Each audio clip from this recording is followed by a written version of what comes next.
All right, good. So that's just like full unraveling then. Yeah, pretty much. And then so he told our kids at different times. How did he tell them? Did you guys get on the same page before he did that?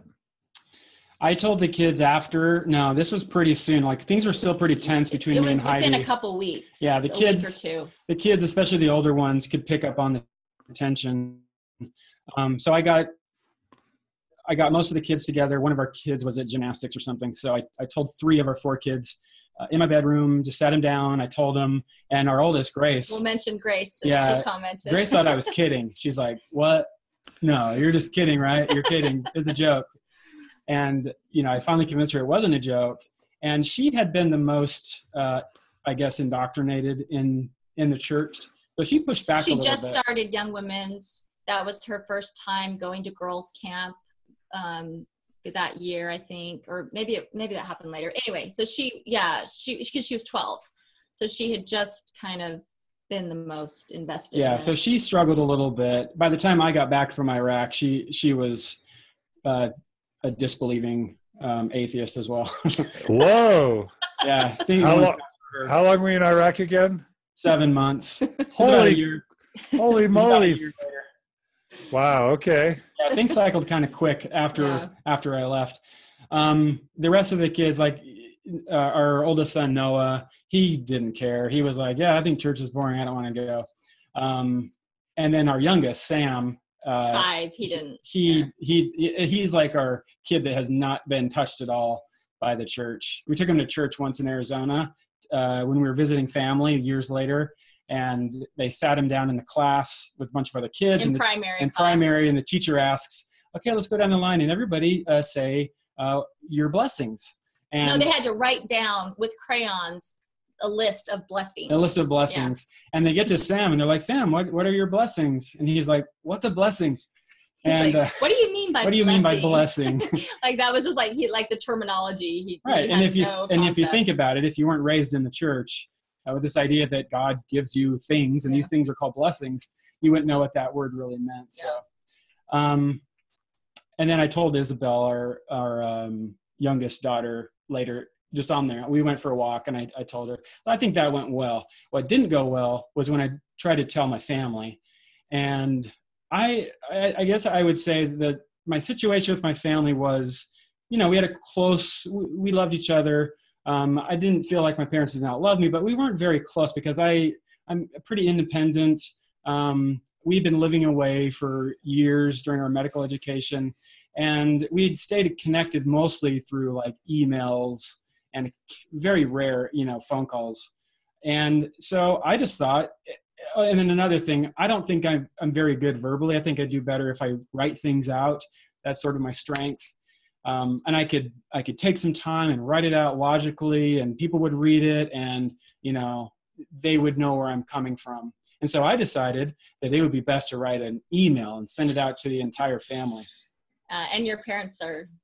And my dad is the mission president in Africa at the time, and it didn't go well for obvious reasons. So that was a mistake. Even though I read my email now, and I don't think I said anything too offensive. I didn't try to convert anybody. I just wanted, the big thing for me was I didn't want them to think all the stereotypes of people who leave the church are true with me. I didn't leave because I was sinful, stealing money from the church, or having an affair, or looking at pornography, or wanting to drink coffee and alcohol.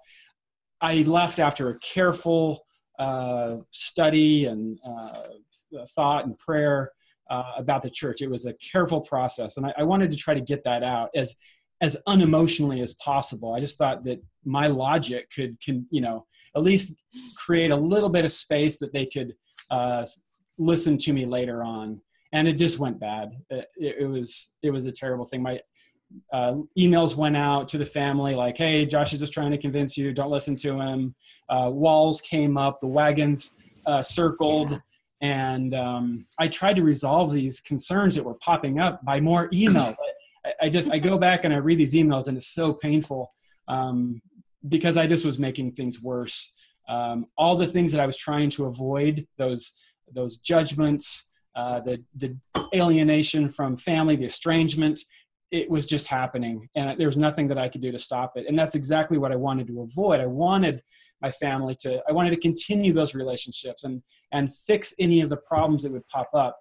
But I couldn't do it because I was emo. And you did provide details, right, of why?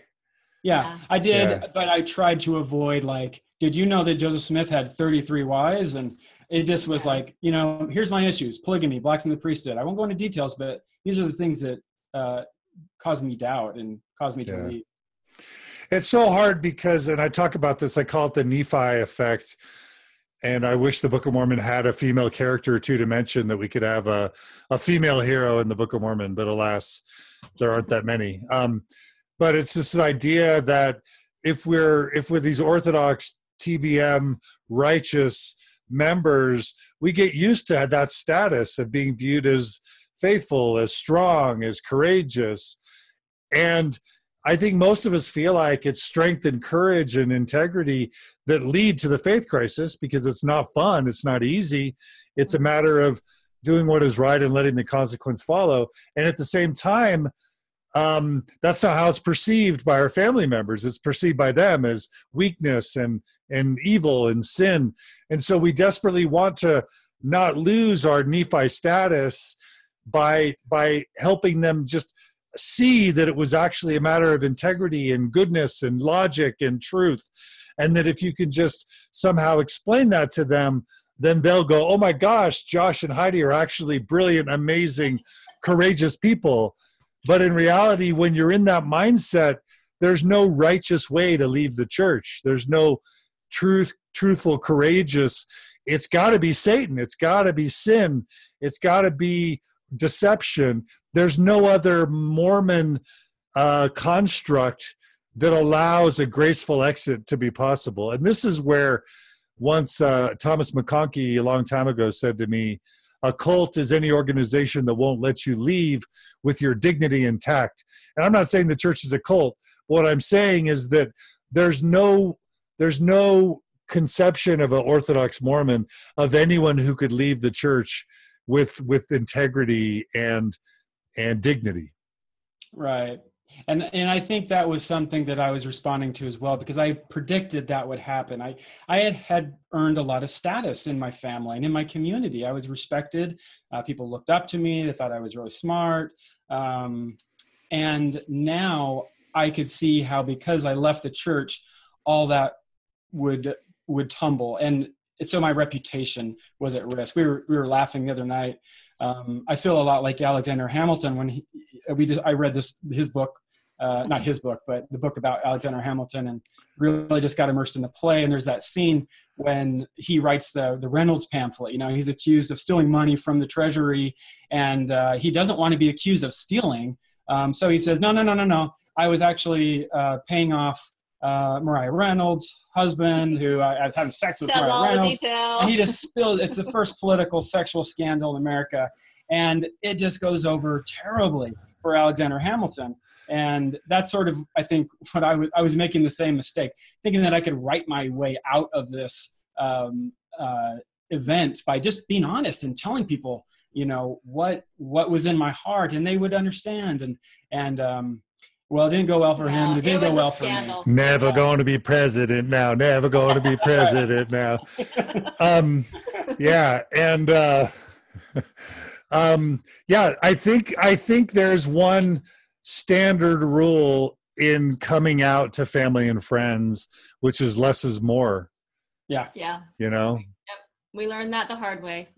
I sometimes counsel people now, just like, hey, we don't feel about the church like we used to, but we love you, and it's okay if we never talk about it again. Yeah. Like that's a perfectly acceptable coming out letter to me now, And even I even ask people to consider an extra burden, which is to say, but please don't think of us as scary. We'll never ever talk to you about the church again. We support your belief. We'll fight for your beliefs. Almost going overboard on the reassurance and saying almost nothing about actually what happened. Because the truth is, 95% of believers don't want to know. And those who say they want to know, don't want to know. And if you tell them, they're going to fight you, or it's just going to make things worse, even if they ask. And so I tell people, make them earn the details. And it's much better to refer them like, oh, okay, you want to know? Go, I don't want to mess with your faith, but if you really want to know, it's your 10th time asking me, okay, go read Fawn Brody or go read CES Letter. But I'm not going to be the bearer of bad news, because I value our relationship so much that I would never want to do anything to hurt it. So if you're going to learn this stuff, learn it on your own accord. It's not going to come from me. Well, that's great advice, but I decided to start a blog after that. How'd that go? How'd that work for you? Well, just as we're laughing about it, because it went over just as well as you would think. It went over terribly. But, I think the reason why I felt the need to do it was, again, I needed to be open, honest, transparent. I wanted to reassure people why I left the church. I wanted to let them know there are good reasons for me leaving the church. And I didn't think they knew those good reasons. And I wanted to create just enough space so that they could say, okay, create just a little bit of doubt so they would talk to me. Because, again, my goal was maintaining relationships. I just was going about it all wrong. And, the rumors spread. People started finding the link to my blog, and it was bad. It was bad. Yeah, it was bad. It was kind of a mini scandal in like the Gilbert Mesa gossip scene, and people found out and it spread. I hadn't even told my family yet. And so my family found out through like gossip, from a third party, and it was just bad. It went over really bad. Yeah. So. And it's hard because Orthodox believing Mormons, we can send 80,000 missionaries out at a time. The church can leverage social media. All our believing family and friends, or Trump supporters or Obama supporters, whatever, they feel comfortable saying whatever they want, whenever they want, bearing testimony, sharing the good news. And the reality is that if we value our relationships, those of us going through the transition in a practical sense have to live a double standard sometimes of hiding it and being quiet because we value our relationships. And it's not fair, but in a practical sense, it's what we have to do. It's not fair. Yeah, it's true. Really quick, I just want to touch in with some of our listeners. Chelsea writes, this is like hearing someone else tell my own story. And she's great. She goes on to write, this was her approach with her family. To this day, she hasn't told them why she left, and they haven't asked. And it's been 4 years. Yeah. But it sounds like they kept the peace because she just didn't talk about it. So I think that's interesting. So let's see. Lori has some questions. Lori wants to know what happened with the bishopric. Did you talk about that? Oh yeah. Yeah. So I didn't. I went back to church and I told my bishop and the other counselor in the ward, and they took it really well. They couldn't have handled it better. I just basically said, I've lost my testimony. I need to be released, and I don't want you to talk to anybody about, me or why I left. And then I said, maybe don't send over home teachers for a while. I let him know I didn't do anything that would deserve church discipline. I ended up having another interview with my stake president. I think he also needed to know I hadn't done anything that would merit church court. And I actually met with our general authority who was the area president in the South. Oh, wow. What was that like? His Elder Posey was his name. Apparently the way it came about was that Elder... So my parents were friends with Elder LeSueur, who's a friend from Arizona. He was my stake president for a time. He was in the second quorum, I think. And I think he may have called in a favor for my family to Elder Eyring, who Elder Eyring called President Eyring. Right? I'm sorry. Is it President Eyring? Eyring. I don't even know now. Called Elder Posey. And so I got the call. And so the reason I would just say that is it was a very nice thing to do for, you know, his parents have often said, you know, the leaders of the church are, you know, they can seem like they're very removed from the general populace, but when people ask and they have opportunities, they will go out of their way to try to help people one-on-one. And so, you know, it was a very nice attempt. It was a nice gesture to send whatever his name was. Yeah, but absolutely unhelpful, because, you know, I brought up my concerns. They had nothing other than their testimony. This was really before. I went with them. Yeah, I insisted that she come with me in the interview. Isn't that crazy? You'd think these 70s general authorities would be world experts in resolving these issues. He was so nice, but he had nothing to offer. So yeah, that's so. Other than just being super, super nice, he was very nice. Yeah, that's hard. So that was that. The ward handled it well. Yeah, good reactions from the ward. It's good that your bishop or stake president didn't view you as this big threat. You know, like I've heard a bad reaction is like, okay, we're calling a disciplinary council on you because you're going to lead people away just because you left the church, you know. He actually even sent out a letter to the members of our ward, and the stake president knew, right? Yeah, that you were going to do it. I told the stake president I was going to do it, and he said he was a little concerned. He asked me what was going to be in it, and I just, you know, I said I'm concerned what people will think. I don't want them to think anything negative. I'm just going to say, you know, don't assume these things. You didn't go into detail. Support my family. They're going to continue to come to church. I'll come back when I'm ready, because I was planning on at this time becoming one of these, stay LDS, New Order Mormons. We found stay LDS at that time. Yeah. Comes back to church and, you know, just kind of sits in the back row, but that didn't happen. Right. Let me just touch a few more things. Bruce writes that Bruce spoke with the 70. He had the same experience. No answers, only testimony. Katrina writes that it's been 25 years since she's left the church, and she still hasn't spoke to her family about why. Wow. So that's a record, I think. Annie writes, it's hard to balance the need to be understood and repair the distance felt with not damaging the relationship. And that's a really nice way to summarize that. And then Brittany and Kimberly love the Hamilton reference. So they're impressed. Michelle asks, I want to know, Heidi, how did your brother and his family and your parents, how was it for them?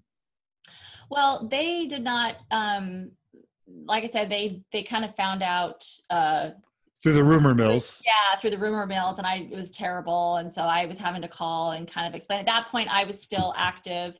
I was in fact in the Relief Society presidency. And so, you know, I kind of told my parents, like, look, he's still the same person. It was on Josh. Josh was carrying the whole burden pretty much. Right. Yeah. And I was still, now of course they were concerned that I was going to follow him, but yeah, slippery slope.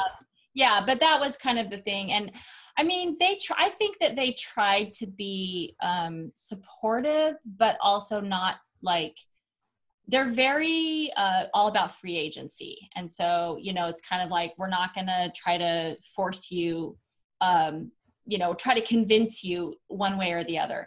And for the most part, that was kind of, they were a little bit hands off. And honestly, looking back, I think at the time I kind of interpreted that as, like, man, you don't even care that much. Like, I kind of, I would have interpreted it as, you know, if you see a family member doing something, going down the wrong path, you know, shouldn't you follow and try to bring them back? And actually I do feel like with my brother Christian, he's next in age to me, just younger than me. So we, you know, grew up together, pretty close. And he was the only family member who really did try to kind of rescue us. Rescue, you know, kind of like reach out and like, what's going on? I want to talk about it, or, you know, kind of checking in, like, what are you doing? And I remember at the time being bothered by that and kind of was like, you know, We'll talk about the phone calls to the bishop. Oh yeah.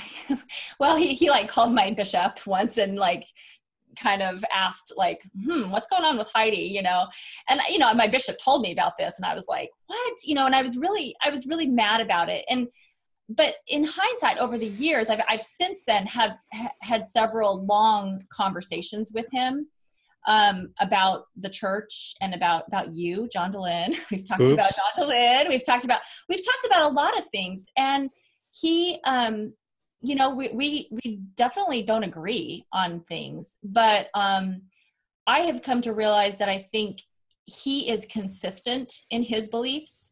And I can appreciate that about him, because I now see that what he was doing was trying to basically do the same thing that Josh had been trying to do, which was Josh believed so strongly in what he had just discovered. He was trying to get his family to understand him. And like, don't you see that this makes sense?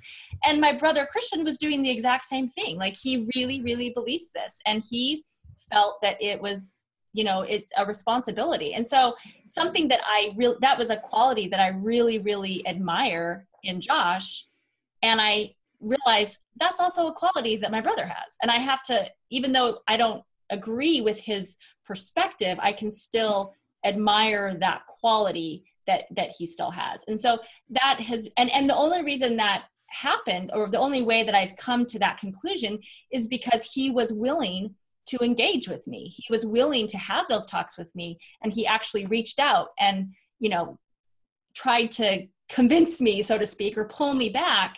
But in the end, I think it just made it better, because I can see that he was doing it for the right reasons, even if I don't agree with them. There's kind of integrity that you can have integrity leaving and you can have integrity staying. Yeah. So that was kind of that's taken several years, but, you know, initially things were not good. I think my parents responded very differently from his parents. I think my parents were much more of the, I'd rather not know, you know, kind of a thing. Don't, unless we ask, don't tell us. And I made the mistake of probably telling them too much, more than they wanted to hear, and pushing, you know, trying to push more. And that actually is one thing I wanted to talk about. Is one of the things I've learned is the issue of boundaries, and how I'd never heard about this word before, but I was reading a book at one point in our transition that talked about boundaries. And so what the imagery that they used was, you know, you can think of boundaries as like a fence, like around your little space or your home. And your boundary can be like a big foreboding brick wall that's really stark and like, or your boundary can be like a white picket fence with yellow roses in front of it, you know?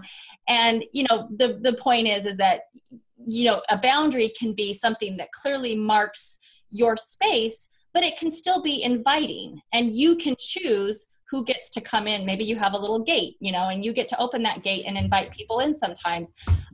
But you don't have to put up these walls, these brick walls that are intimidating or send this message of like, I don't want to talk to you. It can be something that's more pleasant. And so that's kind of the thing I learned, is that there's a lot of boundary violations in the church growing up, you know, where you are especially as a woman, I think I was used to offering up information about my personal life that I normally wouldn't do, or I shouldn't feel obligated to do, but I didn't even question it.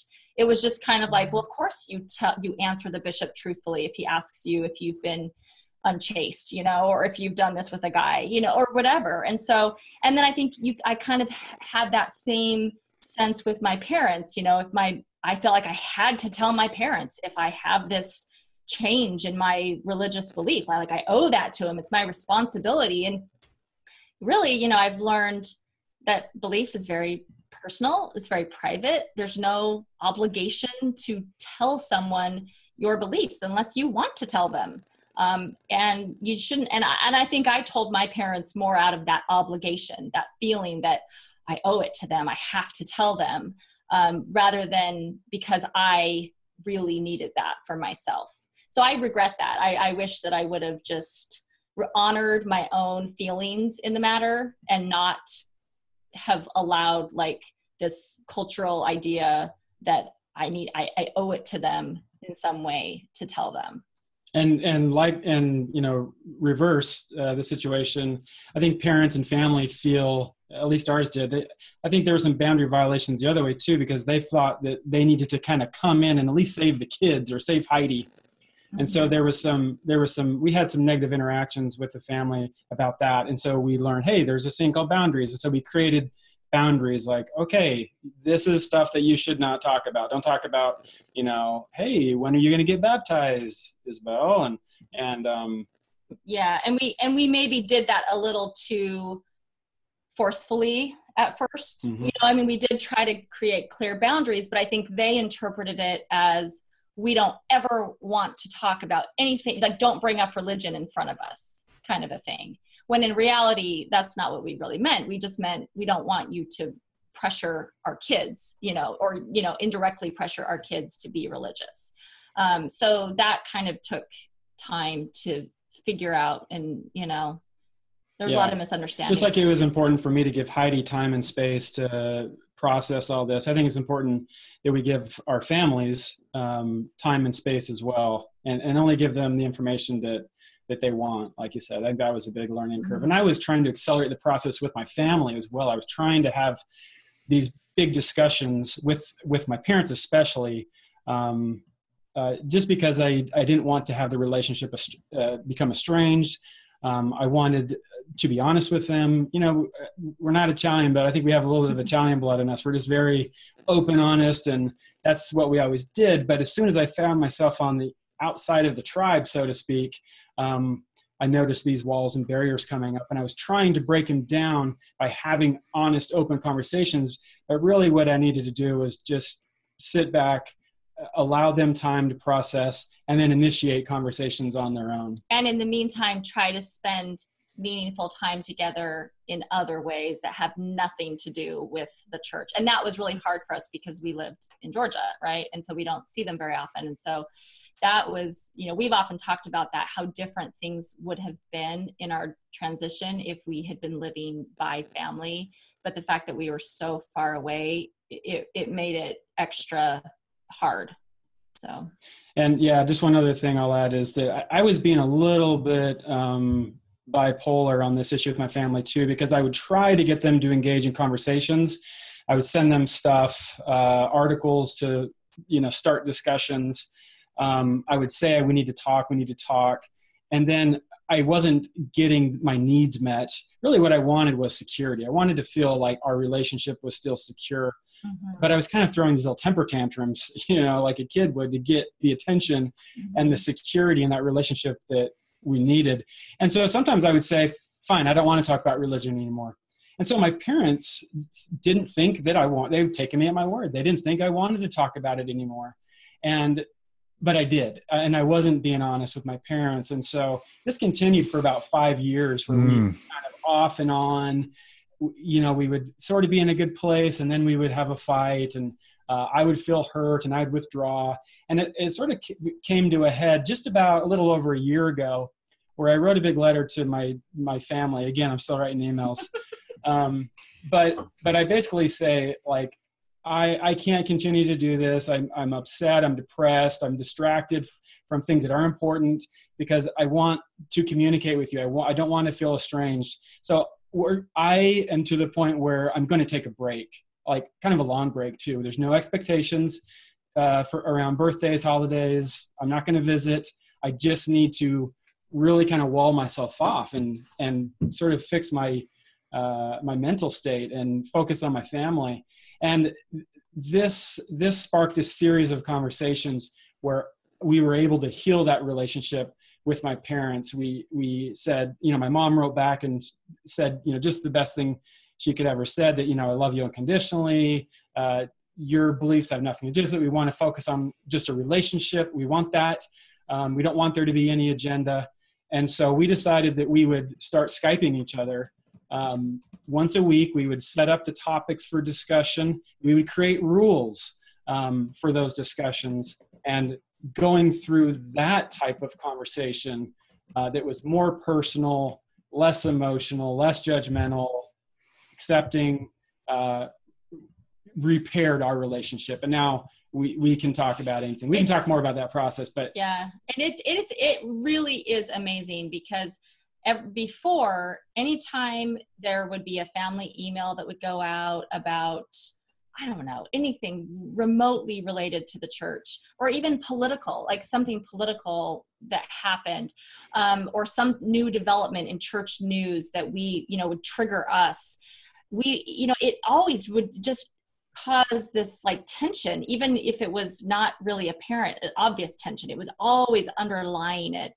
And now since we've been doing these conversations again, which we can talk more about, it is completely different. Like there is no tension there. I never feel that way. I don't feel awkward at all. It's completely gone. It's amazing. So it's just been an incredible experience to do this, because it has worked so well.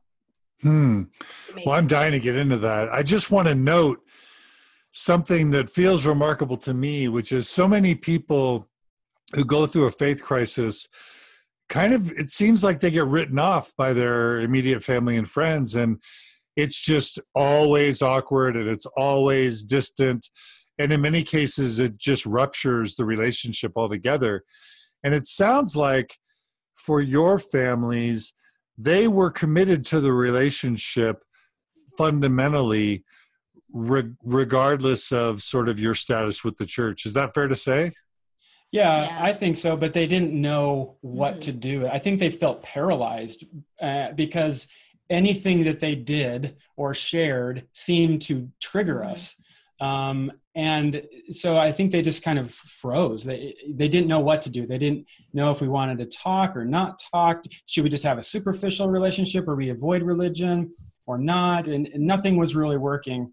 The way that I was interpreting it, from my end, was that they just were indifferent to me. There's a quote by Elie Wiesel that says, the opposite of love is not hate, it's indifference. Right. And their indifference, or at least that's the way I perceived it, to me signaled my religion, my beliefs, my testimony is more important than you. I will spend time reading the scriptures and serving in the church and doing all this stuff, but I'm not going to take 2 hours and hear you tell your story without interrupting you. That's the way it felt. But they were not. They were trying to save the relationship. They were trying to do what by they thought. Avoiding those topics. Right. They were trying to do what I was saying to do. Right. But it was hurtful to me. But they just didn't realize that. They thought that they were doing the right thing by avoiding those controversial topics, avoiding the church thing, and just trying to focus on the relationship. But I felt that I was being forced to be an actor, and I was acting in a role that they wanted me to be, which was, don't say anything controversial, don't be honest. I felt muzzled. I felt like I was being forced into talking about superficial things, and I'm not a person that likes to talk about superficial things. So I felt restricted, restrained, muzzled. And it was a very frustrating time in our life until we were able to fix it. Well, let's dive in. How did you have that conversation to take away the awkwardness, to take away the uncertainty and tension? Because that sounds like a holy grail, Well, it wasn't one conversation. It was a series of conversations. That's the first point. Yeah. So we listened to a Mormon Matters podcast with Chelsea Shields, I think was her name. And Chelsea Shields, yeah. Yeah, I think she has a last name. That's her maiden name. And her parents, Heidi and Eric, I believe. Uh-huh. It was this podcast about mutual respect and building relationships despite differences of religious opinion. And I decided it was a great example of grown-up person who's left the church, Chelsea, talking to her parents about religion. And so I sent that I sent that to my mom and my dad after I sent this initial email saying, I'm ready to take a break. This is too stressful for me. And they listened to it. They thought it was very helpful. Can I add something to that? Mm-hmm. Before that they responded, I do think this is important. He mentioned that his mom responded to his email with her response was perfect. It was great. It was just what he needed to hear. And it was interesting. She mentioned in there that they had met with one of their friends who was a therapist, a counselor, and they had talked about it. And so they had kind of gotten advice from this therapist or counselor how to best go about communicating. And I think, so that's just a shout out to, if you need advice, if you need help, if you need some practical, skills or whatever, don't be afraid to ask for it, because I think that really, she said exactly what she needed to say, and it was just perfect. And so anyway, I think that was, yeah. And I think part of that was advice that she'd gotten was, you need to listen to your son. And that's why they were willing to listen to this podcast. Right. And they did get some valuable advice. I then sent them, they both listened to the podcast. They thought it was great. My mom really identified with Heidi, the mother. Then I sent them, so we were trying to set up some ground rules for this conversation. They had gone to see a counselor and had talked to them about active listening. And I sent them a link from, let's see what it's called, helpguide.org. It's an organization. They partnered with Harvard Medical School, and there's a section about conflict resolution skills that I thought was real good. And basically what they say is, focus on the relationship.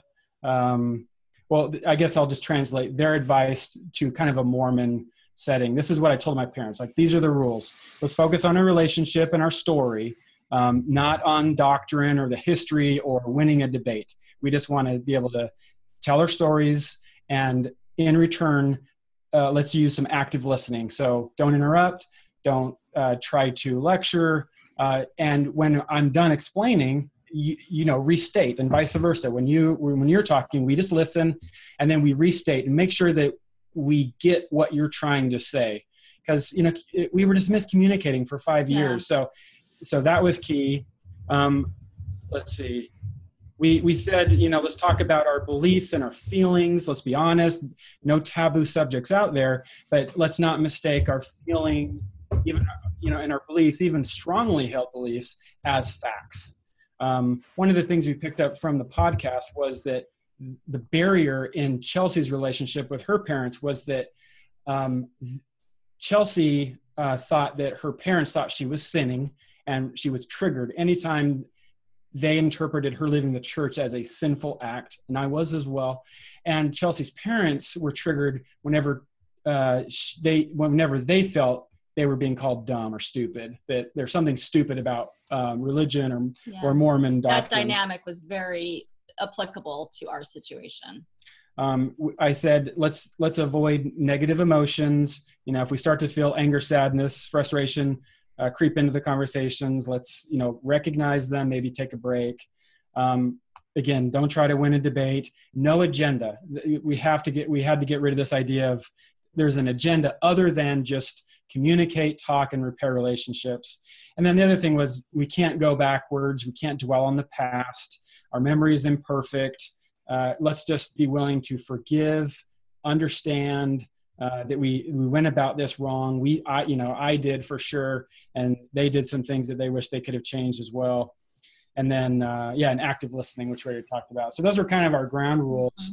And then they agreed to them. We kind of went back and forth just a little bit about some of the rules. So we both came to the table with this shared mental model of how the discussions were going to go, backed up by some good social science research about conflict resolution. And then we decided on topics that we were going to talk about. And my topics were, number one, our relationship needs, difficulties in the past, how we're going to go forward. Number two, my religious journey. I just needed to tell my story. That's what he'd been trying to do in the emails all those years. Over and over and over and over. I just want to be heard, right? Yeah. Just want to be heard. Yeah.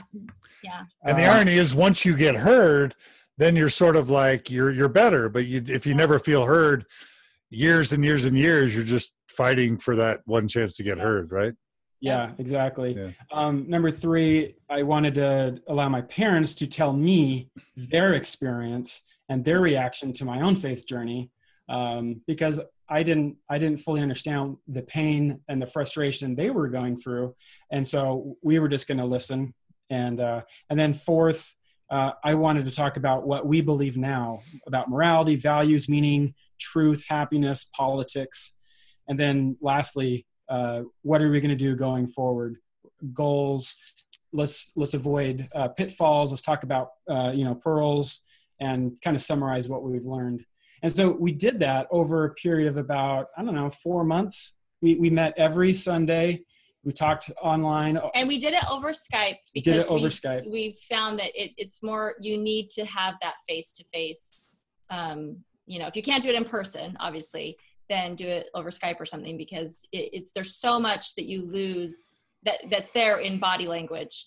And you need that. You need to have that connection physically. So that was really important. Yeah. So we did that over the course of a few months, and it was just so incredibly healing to be able to tell our stories, listen, reciprocate, validate. I felt valued. I felt secure in my relationship with my parents once again. They were able to reassure me that a lot of the stuff that maybe is said over the pulpit or in an Ensign article about secular people and how they're kind of like Korihor and yada yada yada, they don't agree with. So again, I felt secure in that relationship, and we've continued these discussions. Not every week, but and we talk about politics. We discovered that we're both on the same page a lot. Well, not totally. We agree on a lot recently. We found with that the whole Trump stuff. Right. But, We found that it's been more good. that unites us than divides us, and we have a great relationship now. So I thought that was kind of the miracle that I was able to, but we were able to repair a relationship that I was ready to give up on, that I thought was irreparably damaged and unfixable. And, just with some some simple tools for conflict resolution, we're able to fix that. Now, I will add that I don't think it's possible for everybody. It definitely, this is not I don't think, I actually kind of tried to do something similar with my parents. And I realized that this is not a one size fits all, because it's like what we were talking about before. Not everybody wants to go that route of trying to get into the nitty gritty and really understand. Some people, it's much easier for them to they're capable of that. They're capable of just saying, I don't want to talk about the church again. It's over and done with. You're doing your thing, I'm doing my thing, but we can still have a relationship. And if that works for people, if that's something that, both parties can do, then I think that's kind of the easier thing to do, if it can work. But it has to work on both ends. Like with Josh and his parents, I don't think either party were able or willing or wanted that kind of a relationship. And so I think it worked for this, and it might work for other people if they feel like they're in a similar situation, but I wouldn't say it's a solution for everyone. Got it. But it's a nice option that I'm sure a lot of people don't even know exists, and it sounds like it was really effective. It really was, yeah. And I think I was going to add one more thing to the story. His mom, I think one of the other things that really helped around the same time that he sent the email, she was teaching a woman in her ward who was going through a faith transition. She was a young mom with little kids. And when we ended up talking about this, she said, it was really, I learned so much because she was teaching this girl in her ward. This girl would tell her like she kind of spill her, get all of her angst out, on my mother-in-law. And so she knew a lot of like why she was struggling with her faith and the things that bugged her about Mormon culture and even like feminism and stuff. being a woman in the church. And so all of these kind of millennial type issues that are going on right now, she was talking to my mother-in-law about. And so that kind of personal experience of her being able to listen to that, that woman's experience, but it's not her own daughter. It's not, it's a little bit There's distance, yeah.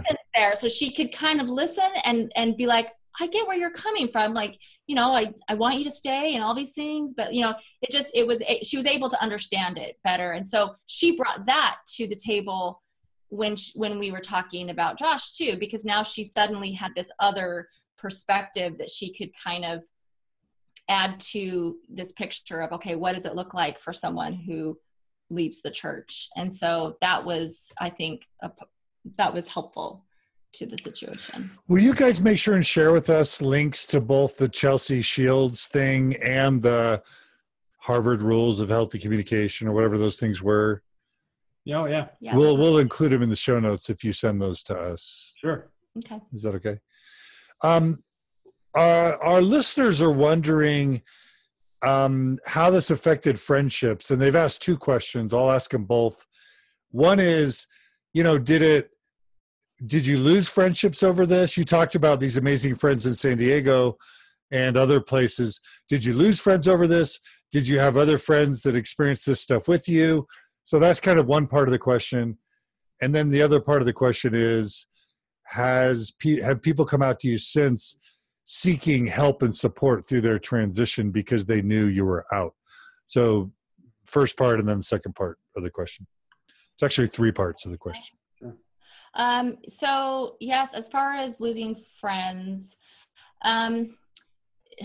not really. I mean, I think a lot of it, we happened to move, right when we were leaving. So we were physically being separated from our friends in San Antonio.